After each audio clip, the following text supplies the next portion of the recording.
వస్తానండి అమ్మోళ్ళ ఇంటికి నేను, కానీ నాతోనే పనులు చేపిస్తారు. ఈ మధ్య మా చెల్లి కూడా చేస్తుందండి అక్కడక్కడ. హాయ్ అండి, కజ్జికాయలు చేస్తున్నాము. దానిలోకి ఏమేమి వేసానో మీకు చూపించేస్తాను. ఇది వచ్చేసి షుగర్ పౌడర్ అండి, ఇది వచ్చేసి పుట్నాల పౌడర్ అనమాట, ఇది వచ్చేసి బాదం పప్పు పౌడర్, ఇది వేరుశనగ గుళ్ళు పౌడర్, ఇది వచ్చేసి ఎండు కొబ్బరి పౌడర్ అండి. ఇంకా దీని కింద రవ్వ కూడా ఉంది, వేయించిన రవ్వ. ఇవన్నీ ఇప్పుడు మా చెల్లి కలిపేస్తుంది అనమాట.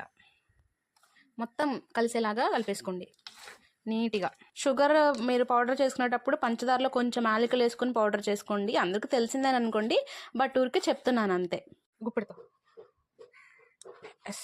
కజ్జికాయలు అయితే చాలా టేస్ట్గా వచ్చినాయండి. మీరు ఇందులో కొంచెం సాల్ట్ కూడా వేసుకోవాలి, జస్ట్ కొంచెమే, మీ టేస్ట్కి సరిపడా అంతే. వేసుకోకపోయినా బాగానే ఉంటుంది అనుకోండి, ఎందుకంటే మనం చపాతీ చేసేటప్పుడు అందులో వేసుకుంటాం కదా. సో ఇందులో వేయకపోయినా బాధ లేదు, మీకు కావాలంటే వేసుకోవచ్చు. మేమైతే ఇలానే చేసుకుంటాము. ఇందులో మీకు కావాల్సిన పౌడర్స్ అన్నీ యాడ్ చేసుకోవచ్చు. బాదం పప్పు, జీడిపప్పు, పిస్తా పప్పు ఇవన్నీ యాడ్ చేసుకోవచ్చు. ఇంకా లాస్ట్లో పని చేయకుండా వీడియోస్ తీసుకుంటున్నామని చెప్పితే నేను ఇంకా వెళ్ళిపోయాను అనమాట అలిగేసి.